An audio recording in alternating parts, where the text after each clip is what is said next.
तीसरे श्लोक से हम लोग पढ़ेंगे। तीसरा श्लोक।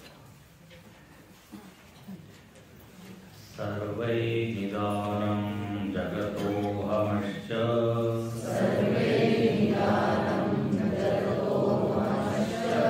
वाच्च प्रभुः कश्चिदपार शक्तिः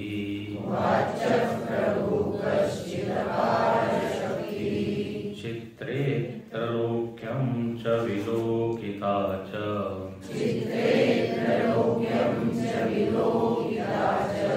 पटप्रकाशोऽप्यभवत् स एकः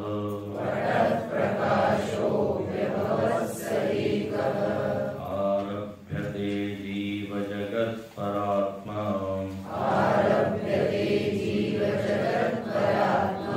तत्त्वाभिधानेन मतं समस्तम् इदं त्रयं यावदहं मति स्यात् सर्वोत्तमाहं मतिशून्यनिष्ठा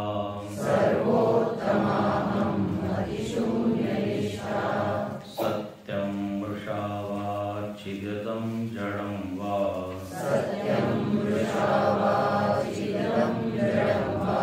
दुःखं सुखं वेति मुधा विवादः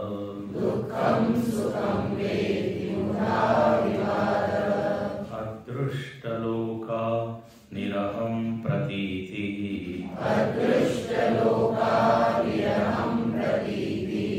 निष्ठा विकल्पा परमाखिलेष्टा निष्ठा विकल्पा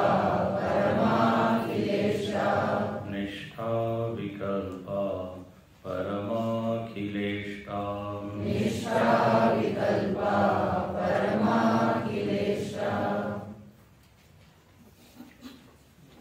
हम लोग देख रहे थे कि त्रैत का अनुभव हम लोगों को होता है, जीव, जगत और ईश्वर। और ये तीनों का अनुभव जब अहम मति होती है, अहम भाव होता है, तभी तीनों का अनुभव संभव है। जैसे एक मृत व्यक्ति है, मृत व्यक्ति को ये अनुभव नहीं होता क्योंकि उसमें कोई अहम भाव नहीं है। कोई मूर्छा में है, मूर्छित अवस्था में, उसको भी तीनों का भान नहीं है। कोई बेहोश है, कोमा में है, कोई सुषुप्ति में है। ये सारी अवस्थाएं कैसी है जहां अहम का अनुभव नहीं है, तो त्रैत का भी फिर अनुभव नहीं होगा। इससे सिद्ध है कि जो आधार भाव है वो है अहम भाव। जागृत में निरंतर इस अहम भाव की अनुभूति होती रहती है। अब यहां पर कहते हैं अहम मति को शून्य करना, तभी ये त्रैत खत्म होगा। तब तो फिर या तो इन सारी अवस्थाओं में हम निरंतर रहे जो अभी हमने बताई, तो ये तो संभव नहीं है। तो बोले यहाँ पे अहम को शून्य करने का मतलब ये नहीं कि अहम का अनुभव ही ना हो। अहम में जो हमारी सत्य बुद्धि बनी हुई है कि मैं इतना हूं, ये हूं, वो यदि हमने मिथ्या समझ लिया तो फिर त्रैत भी क्या हो जाता है, मिथ्या। जैसे स्वप्न में जब तक हम अपने आप को देख रहे हैं, और जब तक स्वप्न वाला मैं सत्य लगता है, तो पूरा स्वप्न जगत भी क्या हो जाता है, सत्य। अब आप कल्पना कीजिए, सपने में हम अपने आप को देख रहे हैं और उसी समय हमको मालूम हो गया कि ये जो मैं यहाँ दिख रहा हूं वो कैसा है, झूठा है। ठीक है, तो फिर वो जो दिखने वाला जगत है वो भी कैसा हो जाएगा, झूठा हो जाएगा।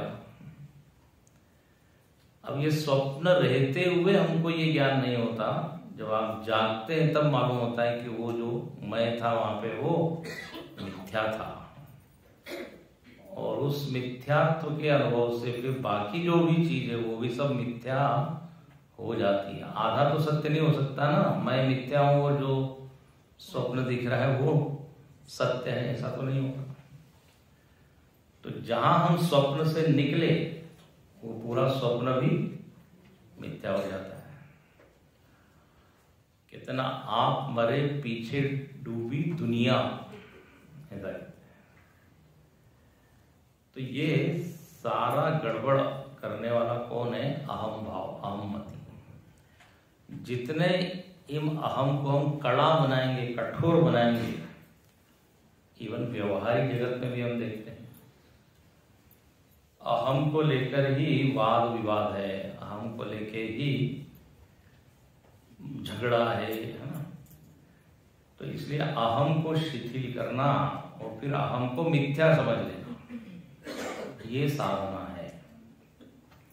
इसलिए यहां लिखते हैं 5वें श्लोक में, सब लोग अपने अपने मत के प्रति आग्रही होते हैं, मताग्रही होते हैं, सत्याग्रही नहीं होते, मताग्रही। हम जो कह रहे हैं वो सच। मराठी में कहते हैं ना, मी जे सांगितली पूर्व दिशा। धुंधुकारी की भी कथा में भी आता है कि एक धुंधुली नाम की एक स्त्री थी, उसका वहां विशेषण दिया है स्ववाक्य स्थापिका। हाँ, स्ववाक्य स्थापिका। मैं तो फिर वो कलह प्रिया, उसके ऐसे ऐसे नाम दिए। तो जितना ये अहम कड़क कठोर होगा उतना ये होगा। इसलिए इस अहम को हम ढीला करें और शून्य करें। इसलिए यहां लिखते हैं 5वें श्लोक में अंतिम 2 पंक्तियां, बोले विवाद से यदि आपको मुक्त होना है तो क्या करो? निरहम प्रतीति, अहंकार शून्य, अहम वृत्ति शून्य जो स्थिति है वहां पर कोई विवाद हो ही नहीं सकता, निर्विवाद स्थिति। और कितने अच्छे अच्छे शब्द हैं, अदृष्ट लोका, ये शुद्ध अहम का वर्णन है, जहां पर ये अपना ईगो खत्म हो जाता है, केवल शुद्ध आत्म चैतन्य रह जाता है। तो शुद्ध आत्म चैतन्य में कोई झगड़ा नहीं है, क्योंकि आप भी वही आत्मा, मैं भी वही आत्मा। तो वहां पर तो कोई भेद द्वैत है नहीं। वो कैसा है? दृश्य रहित। अदृष्ट होगा तो दृश्य रहित। दृश्य रहित का अर्थ है वृत्ति रहित। दृश्य मतलब क्या है? वृत्ति। यहां पर सब एक एक वृत्ति लेके बैठे कि नहीं, मैं बड़ा हूं, मैं अमीर हूं, मैं ऐसा हूं, मैं वैसा हूं। लेकिन आत्मा में पहले श्लोक में भी आया था, वहां कोई दृश्य नहीं है। आत्मा केवल क्या है? दृष्टा है।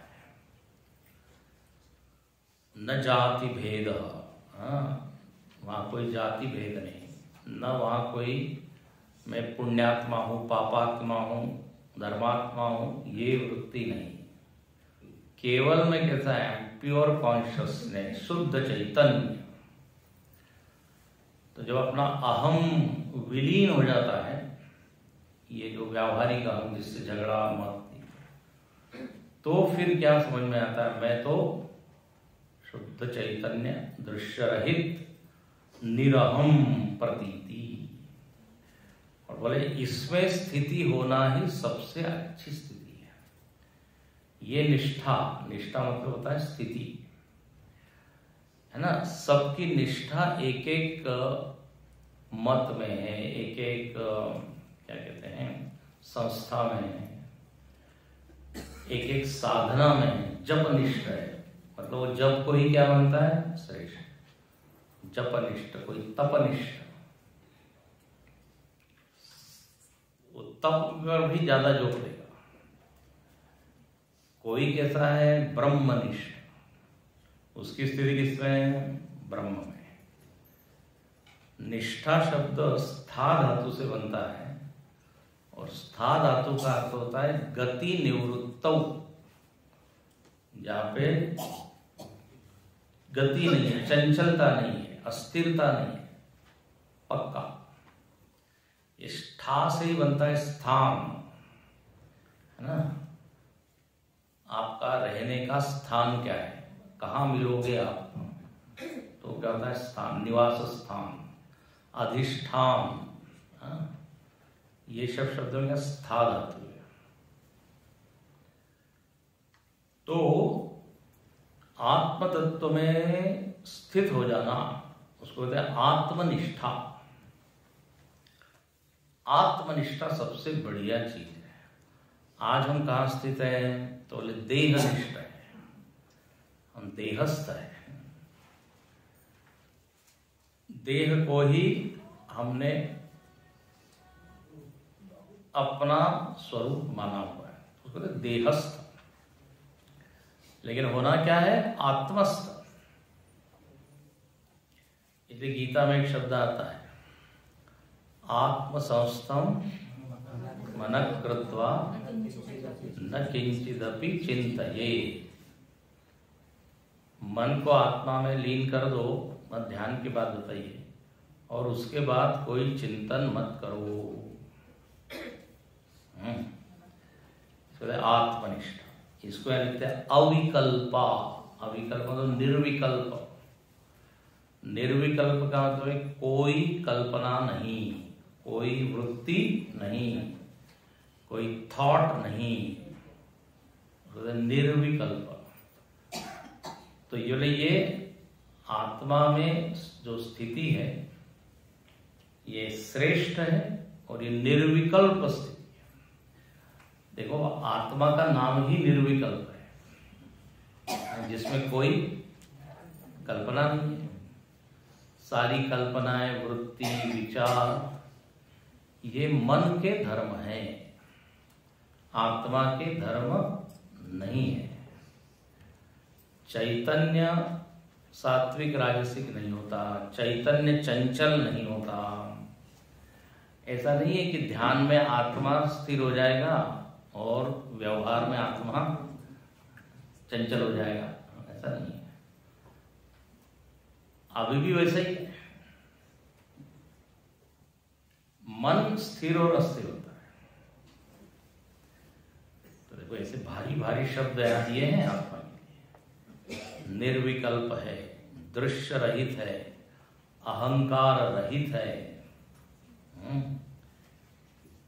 और यह यदि स्थिति मिल जाए तो अखिलेष्टा, अखिल इष्टा, ये सभी लोगों के लिए इष्ट है। सभी लोग वास्तव में यही स्थिति चाहते हैं। सभी लोग शांति चाहते हैं कि नहीं, आनंद चाहते हैं कि नहीं। हमारा इष्ट क्या है, ये स्थिति। इष्ट राम कृष्ण शिव नहीं है,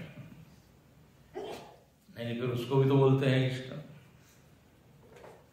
तो उसको इष्ट बोलने का अर्थ है जिस भगवान में हमको अच्छा लगता है। सुबह भी हमने बताया, वास्तव में सबका इष्ट सुख ही है।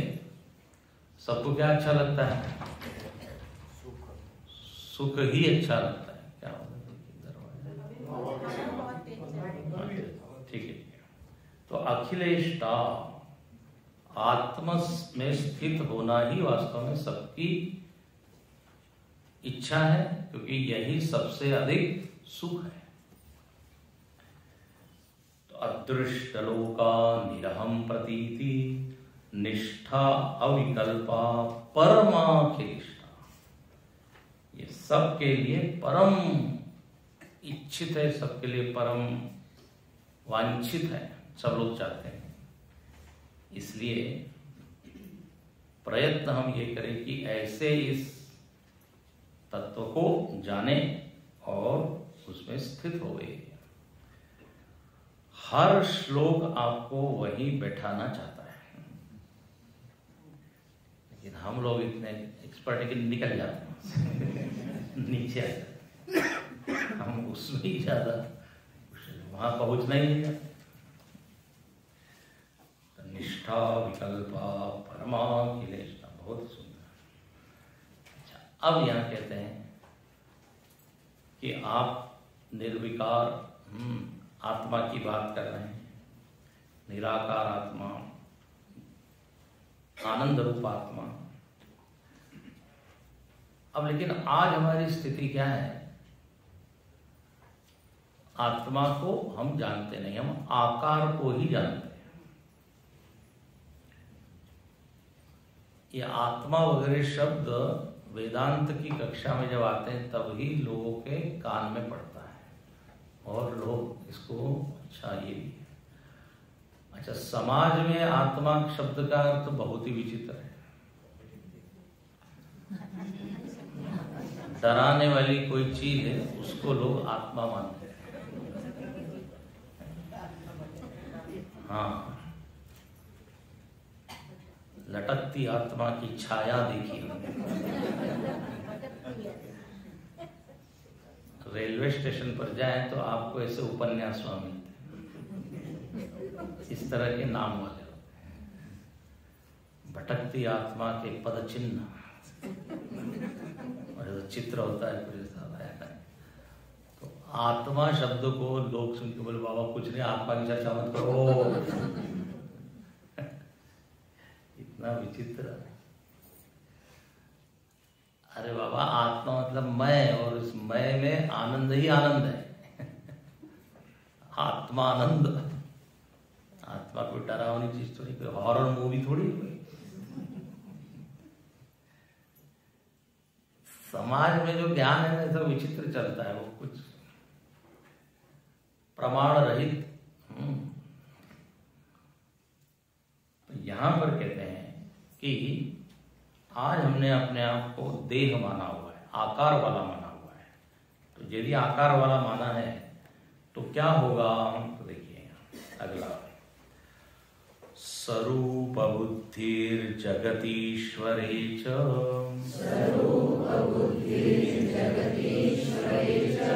स्वरूप धीरात्मनि यावदस्ति, अरूप आत्मा यदि प्रपश्येत्, सा दृष्टिरेका नवधिर्हि पूर्णा,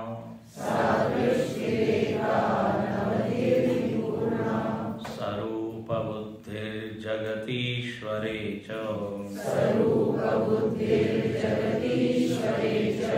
स्वरूप धीरात्मनि यावदस्ति,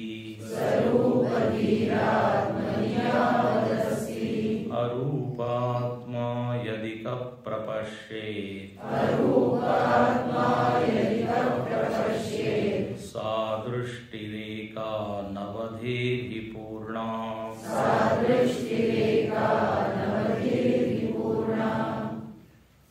कहते हैं दूसरी पंक्ति देखिए, स्वरूपधि आत्मनि यावदस्ति।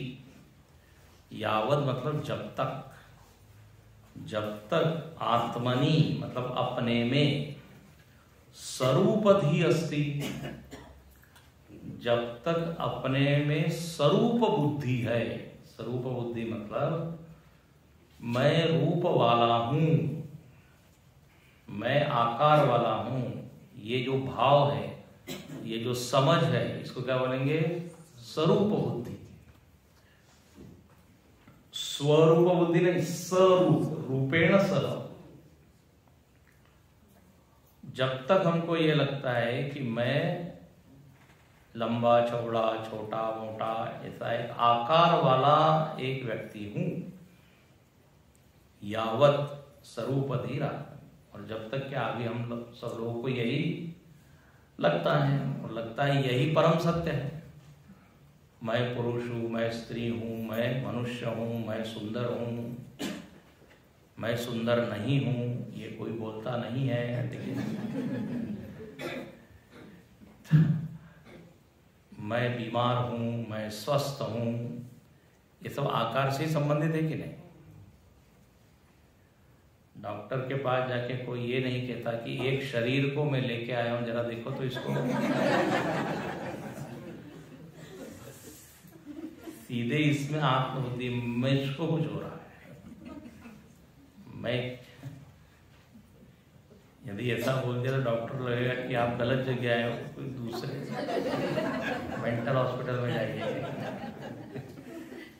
लेकिन यदि उस डॉक्टर ने वेदांत पढ़ा हो तो समझ में आ जाएगा, अच्छा वो आप उस दृष्टि से बोल रहे हैं, लगता है सददर्शन पढ़ के आए।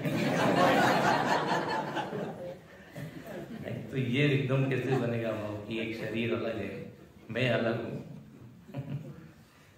तो बोले जब तक ये बुद्धि बनी हुई है, देहोहम, इसको क्या बोलते हैं, देहोहम, तब तक क्या होगा, स्वरूप बुद्धि जगति ईश्वरे, जब पहली लाइन, तब तक आपको जगत में और ईश्वर में भी स्वरूप बुद्धि रहेगी। मतलब ये तब तक आप जगत को भी एक आकार वाला एक अस्तित्व मानेंगे, ईश्वर भी आपको एक आकार वाला ही समझ में आएगा। देखो, यदि आपको निराकार ईश्वर समझना है तो अपने को निराकार समझना पड़ेगा। जब तक हम साकार वाले हैं, हमको साकार ईश्वर ही चाहिए। लोगों को सगुण साकार भगवान क्यों अच्छे लगते हैं? क्योंकि वो खुद आकार वाले हैं। हमको ऐसे भगवान क्यों अच्छे लगते हैं जो हमारे साथ बात करें, ऐसे भगवान जिनका हम श्रृंगार करें, जिनको नहलाए धुलाएं, तो लगता है हाँ हम भगवान की भक्ति कर रहे हैं। हमको भगवान भी अपने जैसा ही चाहिए, क्योंकि आकार में अपनी बुद्धि है, तो ईश्वर को भी वैसा ही हम समझना चाहते हैं। इसलिए भगवान राम और कृष्ण क्यों इतने पॉपुलर है? क्योंकि अपने जैसा ये रोते हैं, हंसते हैं, खेलते हैं, है कि नहीं?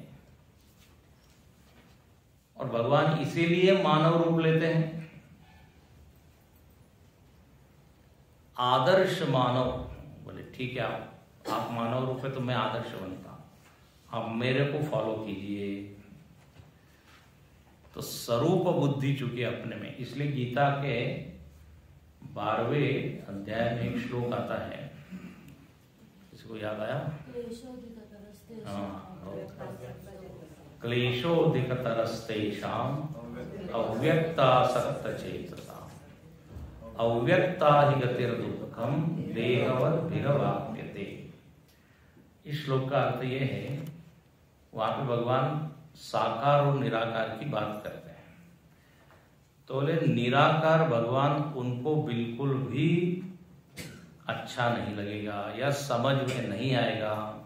किनको? बोले देहवद्भि, जो देह में खूब अहम बुद्धि बनाए हुए, देह को ही जो मैं माने हुए, उनके लिए निराकार की बात समझना क्लेश। क्लेश मतलब कठिन, कष्टकारी, नई बात पकड़ में। जैसे एक छोटा बच्चा है, छोटे बच्चे की बुद्धि छोटी है, अब उसको आप उसी स्तर पर बताएंगे तो समझ में आएगा। उसको यदि कोई ऐसी बड़ी बड़ी बात आप बताएंगे, उसका वो स्तर है ही नहीं। कई बार ऐसा होता है, हम लोग को स्कूल में बुलाया जाता है भाषण के लिए। अब छोटे छोटे बच्चे बैठे हुए हैं, चौथी, पांचवी, छठी, सब। परिचय ऐसा भारी दिया जाता है। अंतरराष्ट्रीय संस्था चिन्मय मिशन से एक बहुत बड़े स्वामी जी पधारे हैं। ये आपको भारतीय संस्कृति के विषय में और सभ्यता के बारे में विद्वत्तापूर्ण भाषण देंगे।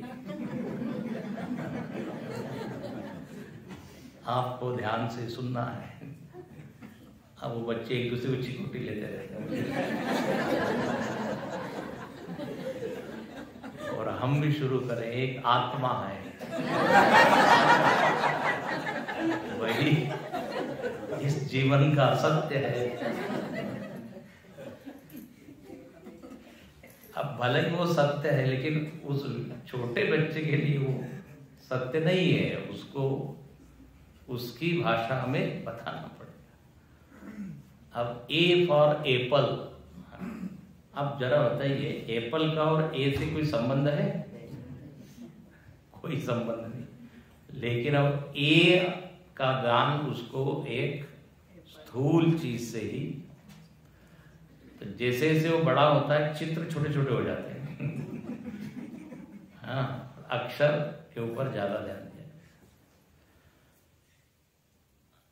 एक बच्चे ने पूछा कि ये बारिश क्यों होती है। अब उसको यदि आप सारे वेदांत, क्या कहते हैं, विज्ञान के सिद्धांत समझाने लगे कि सूर्य है, फिर एक लॉ ऑफ क्या एवोपरेशन है, वाष्पीकरण का नियम है, फिर लॉ ऑफ कंडेंसेशन है, पानी जो ठंडा होता है, उसको क्या समझाया गया? बोले ऊपर एक हाथी रहता है, उसके सूंड में वो पानी भरता और छोड़ता है। ओ बोले,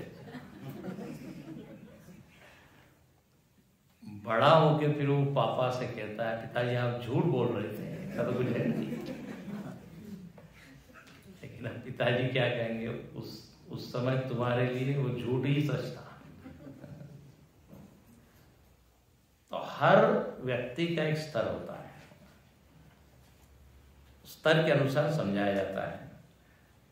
तो बुद्धि में अभी आकार बैठा हुआ है, तो एकदम निराकार की बात नहीं समझ में आती। इसलिए ठीक है, साकार है तो फिर भगवान भी हमको वैसा ही चाहिए। वो हम लोग हमेशा बताते हैं, यदि कोई आदिवासी वनवासी भगवान की पूजा करेगा और भगवान को मानेगा, तो उसका भगवान भी वैसे ही आकार वाला होगा। मैं अभी नासिक में भी बता रहा था, कोई चाइनीज व्यक्ति यदि भगवान को मानेगा तो वो भगवान की नाक बिल्कुल चपटी होगी और आंख छोटी होगी। वो अपने जैसे ही बिल्कुल दिखेगा। उसके बुद्धि में वही आकार बना हुआ है। अब आप देखते हैं ना, वो कौन लाफिंग बुद्धा वगैरह।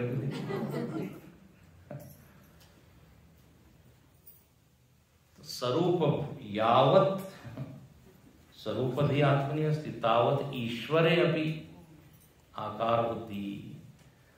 और जगत में भी आकार बना रहेगा, और उस आकार वाले जगत को हम सत्य ही मानेंगे।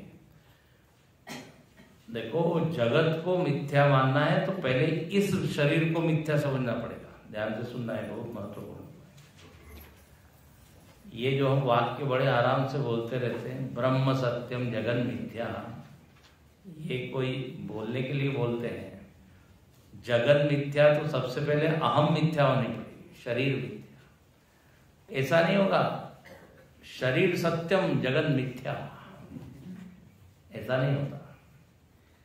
मिथ्यात्व की शुरुआत यहां से होगी। और आपको बता दें, जगत मतलब शरीर के बाहर नहीं है। जगत, शरीर भी जगत का ही भाग है। हमको लगता है world start from just 1 millimetre away, यहां से जगत शुरू होता है। जगत में 5 महाभूत है, आकाश, वायु, अग्नि, जल, पृथ्वी। और यहां पर भी क्या है, वही 5 महाभूत है। तो ये इस जगत का ही एक भाग है।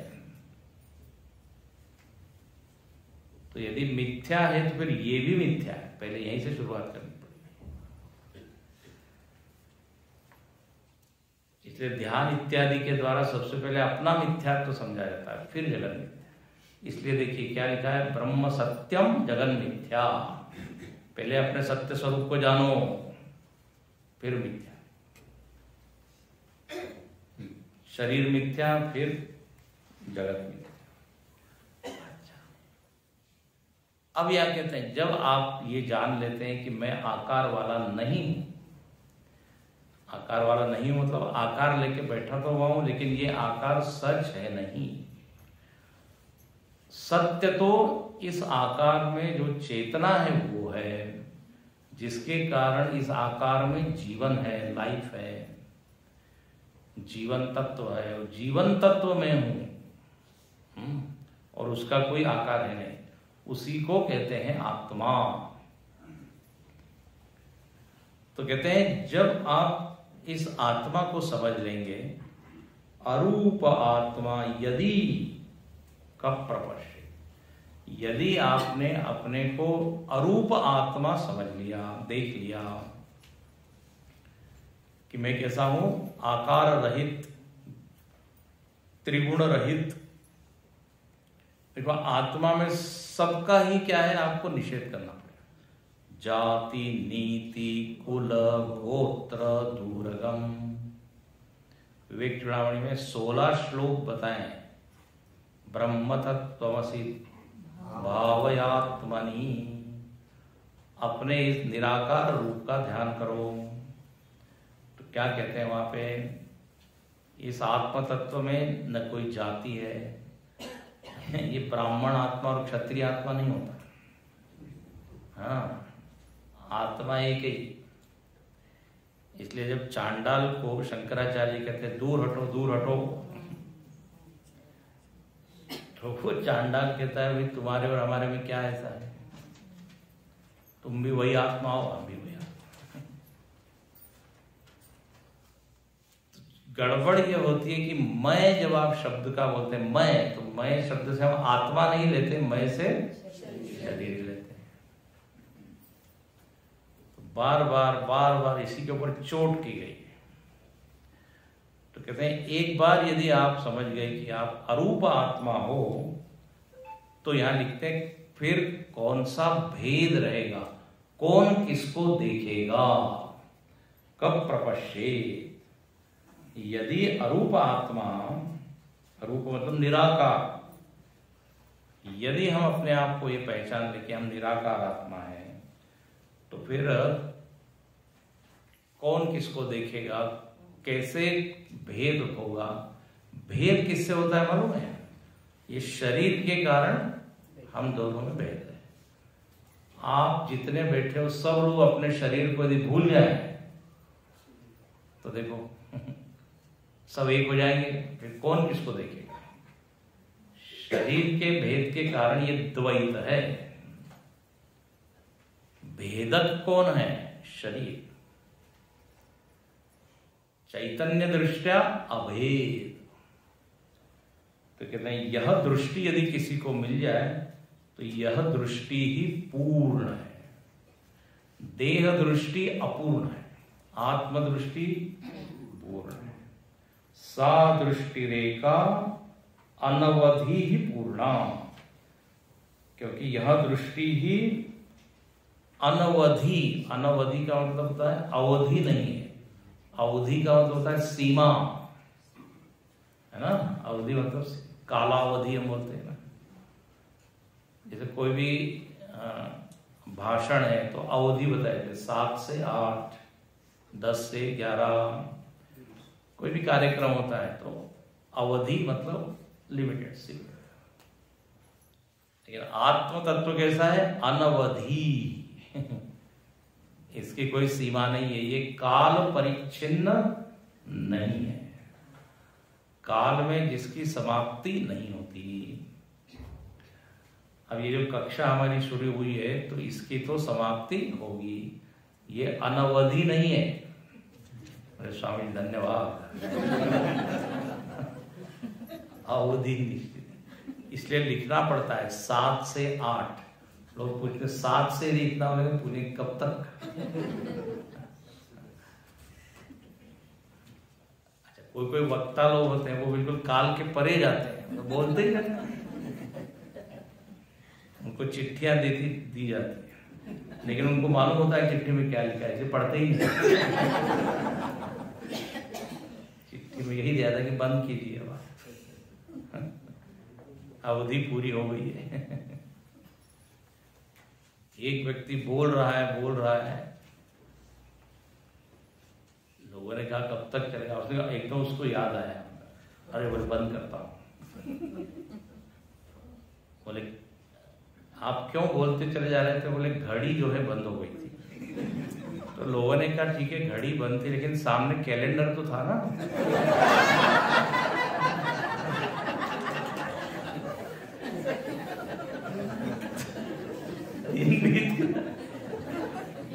चल रहा है इसका।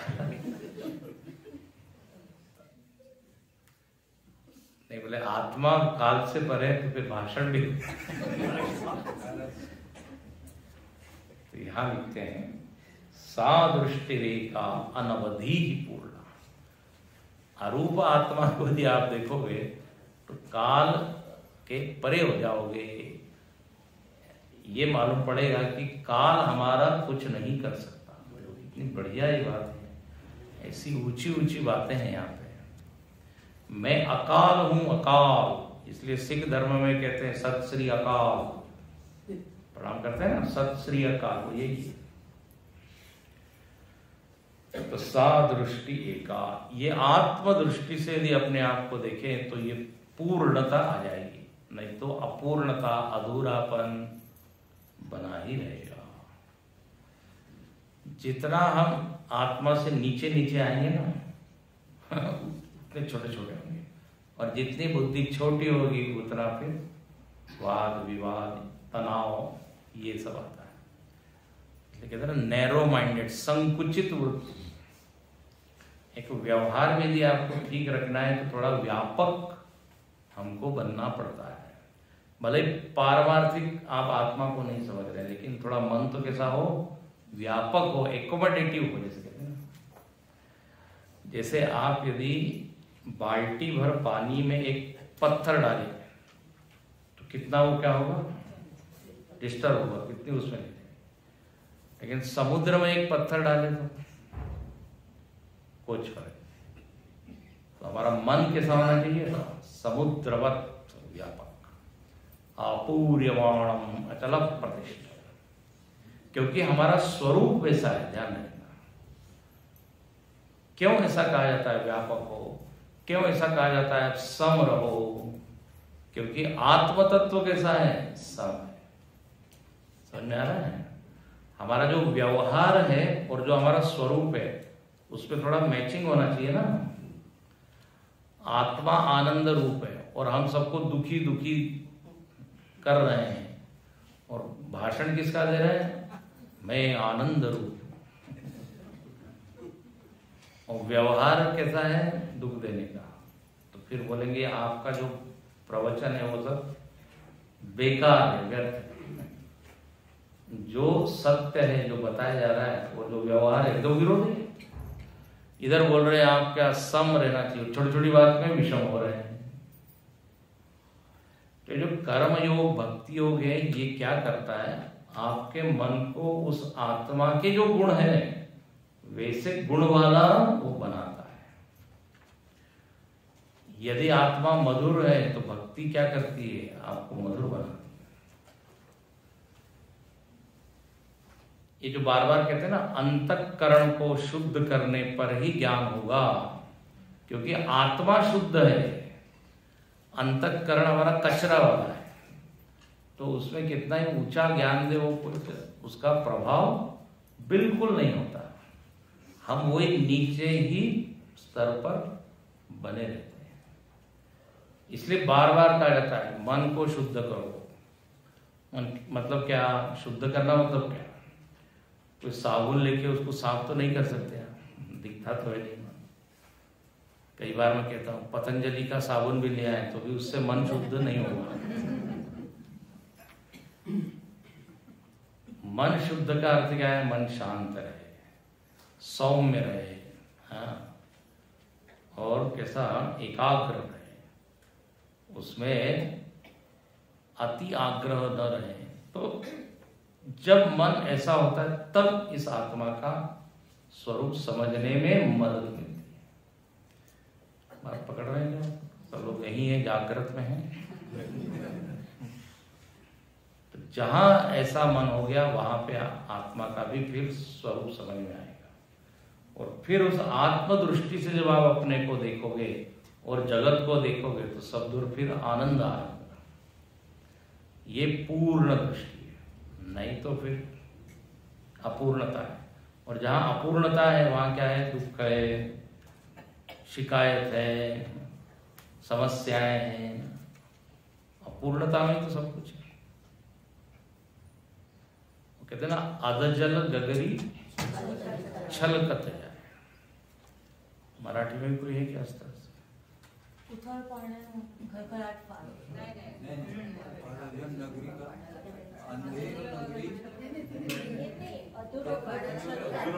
अच्छा ये बात देखिए, मेरे को लगा तुरंत मिल जाएगा, ऐसा कुछ है नहीं। यदि बर्तन में पानी आधा भरा हो तो छलकता है, पूर्ण हो तो वो ऐसा छलकता नहीं।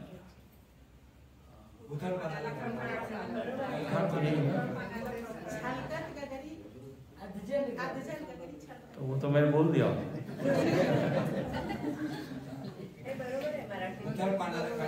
घर घर ठीक है ना। चलिए, अब यहाँ मराठी वालों की काफी मेजॉरिटी है, इसलिए बीच में से एकदम बोल देता हूँ। तो ऐसे कई क्या कहते हैं उसको, मुहावरे हिंदी, इंग्लिश, मराठी में एक जैसे। तो कहने का अर्थ है जब अपूर्णता होती है तो ज्यादा विक्षेप है, ज्यादा चंचलता है, ये हम कह रहे हैं। ये जो कॉइन है ना, कॉइन बहुत ज्यादा आवाज करती है, नोट नहीं करते।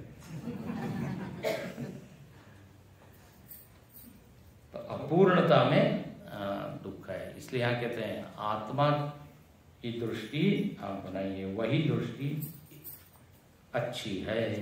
ये अब कहते हैं आपने जो बात कही कि हम अपने आप को जब तक आकार वाले मानेंगे तब तक अपूर्ण रहेंगे, अरूप आत्मा को आप देखोगे तो फिर भेद इत्यादि खत्म होगा, ये आपने बताया। अब ये आकार हमने धारण किया है तो इसी के ऊपर एक श्लोक लिखते हैं कि एक तो आकार वाले हम हैं और इसी आकार में एक निराकार है। निराकार है आत्मा और आकार शरीर। अब शरीर में, शरीर तो एक लेयर है अपने व्यक्तित्व की। अब यहां बताते हैं 5 कोश है, ये 5 कोश आकार वाले हैं, मतलब आत्मा के अलावा है।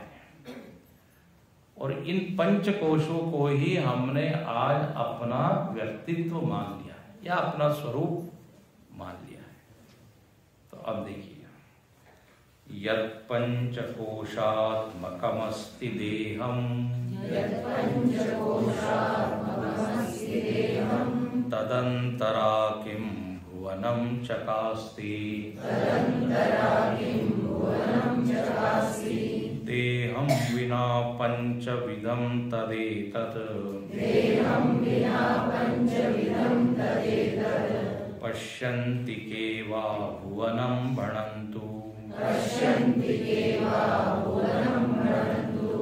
यत् पंचकोशात्मकमस्ति देहम् तदंतरा किं भुवनं चकास्ति देहं विना पंचविधं तदेतत् पश्यन्ति के वा भुवनं भणन्तु।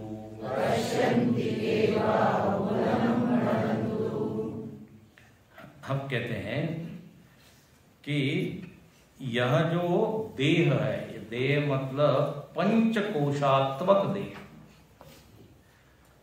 अपने व्यक्तित्व की 5 लेयर्स है। लेयर्स मतलब परत, उसको यहां कहते हैं पंचकोशात्मक देह। ये बहुत अच्छा यहां पर विचार है। ये पंचकोशात्मक देह के द्वारा ही जगत ज्ञात होता है। क्या लिखते हैं? चकास्ति यत् पंचकोशात्मकमस्ति देहम। यह जो पंचकोशात्मक देह है, यदि यह न हो तो क्या जगत प्रकाशित होगा? नहीं होगा। अच्छा, ये रमण महर्षि की एक स्टाइल है। हर इसमें आप प्रश्न करें कि क्या ऐसा हो सकता है? जैसे पीछे भी आया था, अमर आत्मा को जानने के बाद क्या मृत्यु के लिए अवकाश है? या पीछे आया अभी कि अरूप आत्मा को देख लेने के बाद क्या कोई भेद रहेगा? कौन किसको देखेगा? मतलब नहीं देखेगा। सबका उत्तर क्या है? नहीं है ना। कई बार ऐसा होता है, प्रश्नवाचक शब्द होता है लेकिन उसका उत्तर देने की जरूरत नहीं होती, इम्प्लाइड होता है वो। कोर्ट में एक बार वो जज ने कहा चोर को, तुम कितनी बार इस कोर्ट में आए? गिन के बता, 25 बार। एक्चुअली उसको कहने का मतलब मालूम नहीं कितनी बार आ चुके हो, बार बार।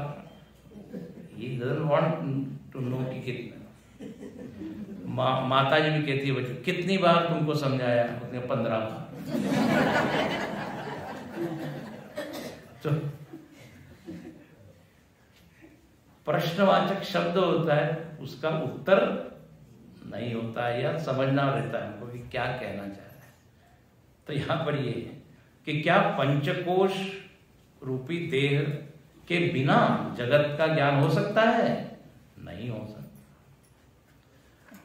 तो पंचकोश का ये देह है, बोले ये क्या है? पहले तो ये बताइए। तो जैसे अभी पुराणिक जी कह रहे थे कि ये ग्रंथ पढ़ने के लिए पहले के ग्रंथ यदि पढ़े हो तो आसान होता है। बोले पंचकोश ये कौन सा शब्द है? हमको राजकोश मालूम है। तो कोश का मतलब होता है, सामान्यतः कोश मतलब होता है खजाना, वो अर्थ नहीं है यहाँ। कोश का संस्कृत में अर्थ होता है तलवार की म्यान। तलवार जिसमें रखते हैं उसको कहते हैं कोश। तो तलवार की यहाँ बात कहां से आएगी? तो बात ऐसी है कि जब तलवार को आप रखते हो उस म्यान में, तो तलवार दिखती नहीं है और वो म्यान तलवार के आकार की होती है, उस पर वो बैठ जाती है। आपको ये तलवार को देखना है तो कोश को मतलब वो म्यान को हटाना पड़ेगा, एकदम निकालते हैं ऐसा। ऐसे ही उस म्यान की जगह 5 परत है अपने व्यक्तित्व, उसको कोश का है। आवरण, सरल भाषा में क्या बोली? कवरिंग, आवरण। तो 5 आवरण है। सबसे पहला जो हमारा आवरण है वो है शरीर, जिसको आप देख रहे हैं, स्थूल शरीर, जिसका अध्ययन डॉक्टर लोग करते हैं मेडिकल साइंस में, है ना, वो स्थूल शरीर। इसको कोश की भाषा में कहते हैं अन्नमय कोश। तो क्योंकि ये अन्न से बना हुआ है इसलिए वो कहते हैं अन्नमय। ये जो शरीर है इसका जन्म अन्न से, इसका पोषण अन्न से, और फिर पृथ्वी रूप अन्न में वापस से विलीन भी हो जाता है। अन्नमय कोश। मालूम नहीं कितना टन अन्न खा चुके हैं, उसका ही रूपांतर ये शरीर के रूप में आप देख रहे हैं। कितने किलो सब्जी खा गए होंगे? कितनी, वही बदल बदल के क्या बन गया? तो ये अन्नमय कोश इसको कहते हैं। ये अन्न रूप है। ये अन्न तो उसको कहते हैं जो हम अन्न क्षेत्र में खाते हैं। अरे भाई, इस शरीर में अन्न बुद्धि रखने वाले बहुत सारे लोग हैं। ये गिद्ध चील ऊपर से देखते हैं ना, बोले बढ़िया फसल पक रही है। या शेर चीता भी इस शरीर को किस दृष्टि से देखेगा? अन्न। जब वो हिरण को देखता है तो उसका सौंदर्य नहीं देखता, देखो कितना कलरफुल है, कितना अच्छा है। उसको दिखता है कि इसमें 10 किलो भोजन मिल जाएगा। अन्न बुद्धि। कई बार मैं वो विनोद आपको मजाक कर बता चुका हूं। एक शेर जो है वो खाने के लिए एक व्यक्ति के सामने तो खड़ा है, लेकिन खा नहीं रहा है। 2 मिनट के बाद खाया उसने। 2 मिनट तक क्या कर रहा है? बोले ब्रह्मार्पणम ब्रह्मा, वो भी मंत्र पढ़ रहा है। उसके बाद फिर अन्न को खाएंगे। तो है कि नहीं अन्नमय कोश? उसको थोड़ी दिख रहा है हाथ पाँव, उसको सीधा अन्न दिख रहा है। और विचार भी करें तो ये अंततः अन्न ही है। अन्न से ही बढ़ता है, अन्न से ही पोषण होता है। तो ये सबसे पहला परत अन्नमय से सूक्ष्म है प्राणमय। अब ये प्राण की चर्चा प्रायः जो स्थूल बुद्धि वाले लोग हैं वो नहीं करते। उनको स्थूल शरीर, अन्नमय कोश का दूसरा नाम स्थूल शरीर, बस वहीं तक वो रुकते हैं और कहते हैं अच्छे से खाइए पीजिए मजा कीजिए, यही जीवन है। लेकिन जो सूक्ष्म विचारक है वो कहते हैं ये स्थूल शरीर में ऊर्जा कहाँ से आती है, पावर, एनर्जी, तो एक प्राण तत्व है। प्राण तत्व, ये प्राण तत्व का अध्ययन योगी लोग करते हैं। फिर वो ये देखिए प्राण दिखता नहीं है, आपको हवा दिखेगी, लेकिन केवल हवा को प्राण नहीं कहते। हवा और प्राण का संबंध है। जब आप नासिका से हवा लेते हैं तो जो प्राण तत्व है पुष्ट होते हैं। अब ये प्राण तत्व भी 5 प्रकार का है, जानते हैं सब। प्राण, अपान, ध्यान, उदान, समान। जब नैवेद्य दिखाते हैं तो इसके हम बात करते हैं। तो ये जो वायु अंदर जाती है ये 5 भागों में बढ़ जाती है, उसी को कहते हैं पंच प्राण। और फिर वो एक एक क्रिया करती है, एक एक काम करती है। अपान वायु भोजन को नीचे ले जाती है, व्यान वायु रक्त संचार में मदद करती है, समान वायु भोजन पचाने में मदद करती है, उदान वायु ऊपर की जो क्रियाएं जैसे छींक आना, उल्टी होना, उबासी आना, ये सब किसका कार्य है, उदान। और एक जीव को इस शरीर में से दूसरे शरीर में ले जाने वाला उदान वायु। उदान वायु के द्वारा जीव दूसरे शरीर में जाता है।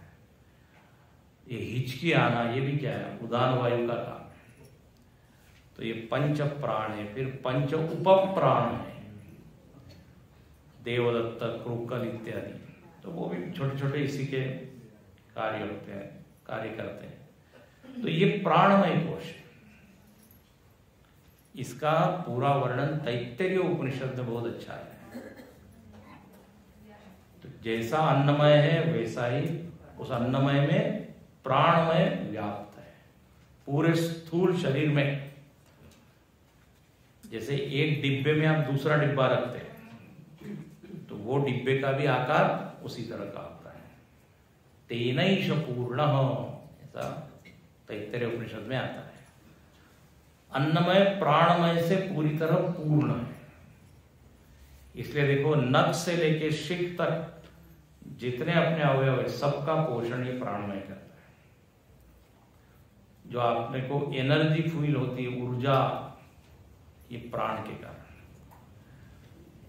वो प्राणायाम करते हैं, है ना, तो प्राणों का नियमन करते हैं और उससे लाभ होता है। प्राणायाम भी बहुत प्रकार के हैं। तो योग मार्ग में इसकी बहुत विस्तार से चर्चा है, प्राणमय कोश की। जो खिलाड़ी लोग होते हैं वो भी प्राणमय कोश पर ज्यादा ध्यान देते हैं। उनको बार बार ऊर्जा को बढ़ाना पड़ता है ना, खेलना पड़ता है, पसीना बह जाता है। आपने देखा वो बार बार वो कुछ पीते रहते, एनर्जी ड्रिंक, उसे शक्ति मिलती है। और ये शक्ति ऐसी चीज है, ये हर कार्य के लिए चाहिए। बोलने के लिए क्या लगती है, शक्ति। हम कहते हैं हम थक गए मतलब शक्ति कम हो गई। सोचने के लिए भी क्या लगती है, शक्ति।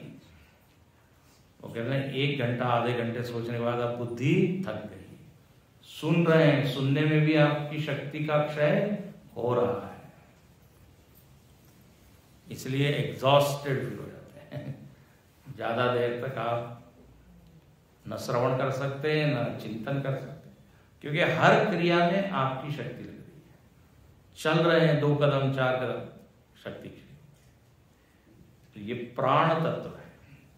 अच्छा, ये प्राण इसको कोश बोल दिया। ये भी एक तरह का आवरण है, अन्नमय फिर प्राणमय।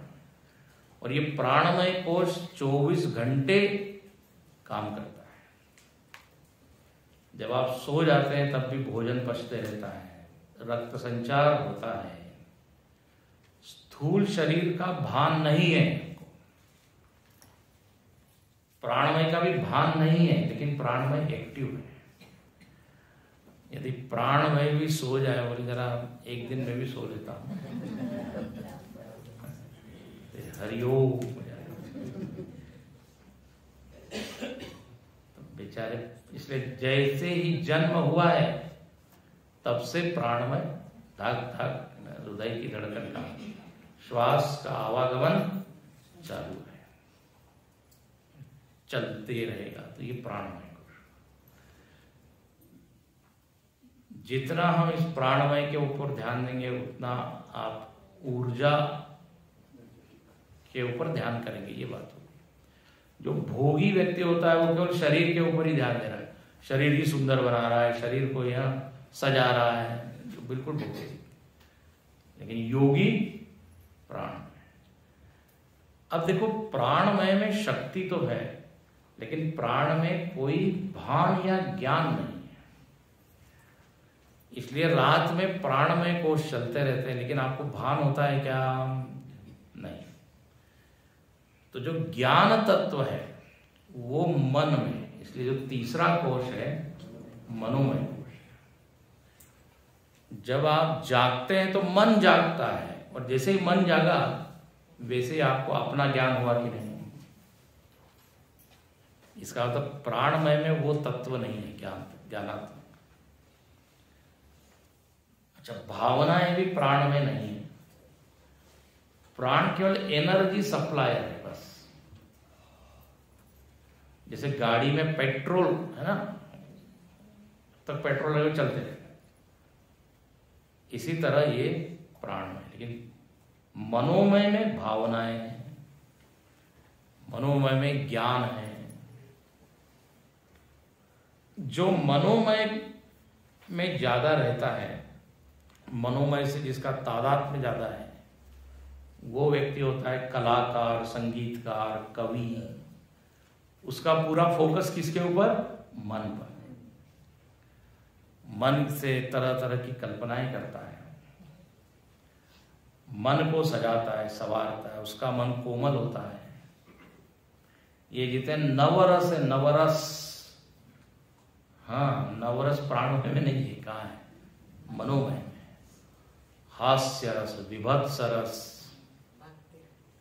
श्रृंगार रस और करुण रस, तो ये सब नवरस।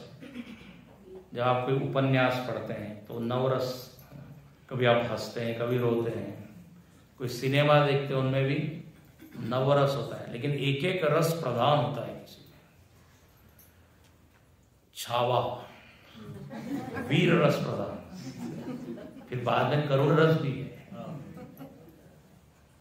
ऐतिहासिक मूवी होती है, हॉरर मूवी भयानक रस, कोई श्रृंगार रस, रोमांटिक, तो अलग अलग रस। कोई कॉमेडी मूवी, हास्य रस। तो ये जीवन के क्या है? रंग है, और हम लोग इसका आनंद लेते हैं। तो नवरस, ये मनोमय कोश है। अब मनोमय कोश से भी अंतरंग है विज्ञानमय। विज्ञानमय कोश में बुद्धि की प्रधानता है, और बुद्धि की प्रधानता मतलब बुद्धि में विचार होता है। तो जो लोग चिंतनशील होते हैं, विचारक होते हैं, वैज्ञानिक, दार्शनिक, फिलोसॉफर्स, उनमें ये विज्ञानमय कोश बहुत ज्यादा प्रधान होता है। भावनाओं को ध्यान नहीं देंगे, तर्क प्रधान, अंग्रेजी में क्या कहते हैं उसको, रैशनल। भावना के अधीन वो नहीं रहते। जो मनोमय में ज्यादा रहता है ना, उसके आंखों में हमेशा आंसू, गंगा जमुना बहती रहती है थोड़ी थोड़ी देर में। भाव, कभी कभी हमेशा दुख के आंसू नहीं होते, सुख के भी आंसू। कितने सुख के आंसू ठंडे होते हैं, दुख के आंसू गर्म होते हैं, चेक कीजिएगा। लेकिन जो तर्क वाले होते हैं ना, बुद्धि प्रधान, वो इमोशनल नहीं होते, विज्ञान में जितनी खोजे हुई है वो खोजे विज्ञान में रहने के कारण। देखो वैज्ञानिक लोगों को ऐसे कुछ ऐसे प्रयोग करने पड़ते हैं जिसमें भावना यदि बहुत ज्यादा हो, काटपीट करनी पड़ती है ना। डॉक्टर लोगों को भी सर्जरी करनी पड़ती है। वो सर्जन का यदि अपना ही पुत्र है, अपना ही कोई रिलेटिव है, बोले इसकी मैं सर्जरी नहीं कर सकता, क्योंकि उसमें क्या है, भावनात्मक। दूसरे जो लोग होते हैं ना, पेशेंट, उसके लिए यदि उसको पेट उसका चीरना है तो केवल पेट ही दिखता है उसको, बस पेट फाड़ना है इसका। लेकिन यदि कोई अपना ही हो तो ये तो चाचा है, मामा है, तो भावना होगी तो फिर ये नहीं हो पाएगा।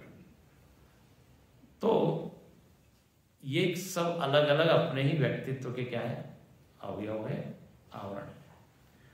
तो सबसे पहला अन्नमय, फिर प्राणमय, फिर मनोमय, फिर विज्ञान, और अंतिम होता है उसको होता है आनंदमय कोश।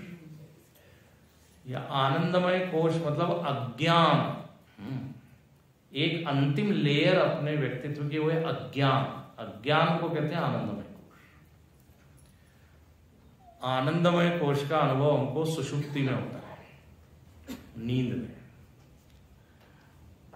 लोग आनंदमय कोश सुन के उनको लगता है उसमें तो बड़ा अच्छा है ये।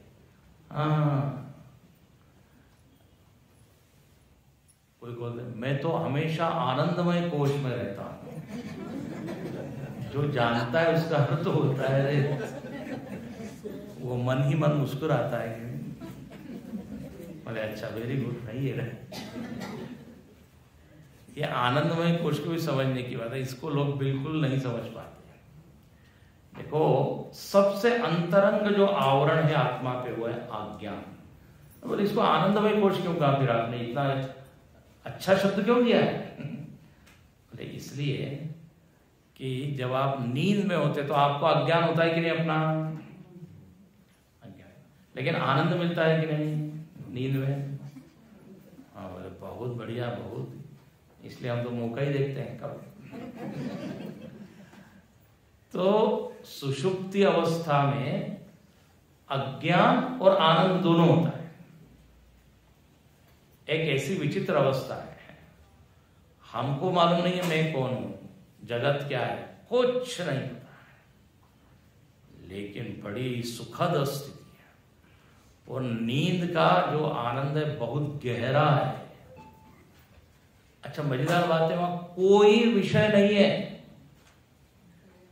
आप आइसक्रीम भी नहीं खा रहे हो, टीवी भी नहीं देख रहे हो, मोबाइल नहीं, व्हाट्सएप नहीं, लैपटॉप नहीं, कुछ नहीं, लेकिन 8 घंटे, कम कह रहा हूं, कोई ज्यादा भी हो सकता है, 10 घंटे बाद। तो चूंकि वहां आनंद है इसलिए आनंदमय कोश का है, लेकिन ध्यान रखना ये आत्मा का आनंद नहीं है, ये एक तमोगुणी अवस्था है, उसका एक आनंद है। तो इसलिए ये भी एक आवरण है अपने आत्मा के ऊपर। ये आत्मा की स्थिति नहीं है, नहीं तो नींद में सभी क्या हो जाएंगे, आत्मज्ञानी, मतलब आत्म साक्षात्कार की स्थिति। केवल आनंद शब्द सुन के कंफ्यूज मत हो जाइए। तो आनंदमय कोश, ये 5 आवरण है, और ये पांचों के पांचों मैं नहीं हूं, ये अपना वर्णन है ही नहीं। बोले क्या? हाँ, जैसे वो तलवार म्यान से अलग होती है, ऐसे ही पंचकोशों से मैं अलग हूं। लेकिन आज स्थिति ये है कि कि पंचकोशों को ही हमने आत्मा मान लिया। क्यों माना हुआ है? क्योंकि अज्ञान है, विचार कभी किया नहीं। विचार करना है तो फिर क्या करना पड़ेगा? शिविर में आना पड़ेगा। तो यहां तक हम रुकते हैं। ये पंचकोशों का परिचय है। जब तक ये पंचकोश में आत्मबुद्धि है, हम अज्ञानी, और ये पंचकोश के कारण ही जगत का ज्ञान भान है। शरीर, मन, बुद्धि, इंद्रिया, इनसे इसी कारण हम जगत को जानते हैं। इसलिए यहां क्या लिखते हैं? या जो पंचकोशात्मक देह है उसके बिना क्या जगत प्रकाशित होता है? चकास्ती चकास्ती शब्द क्या है?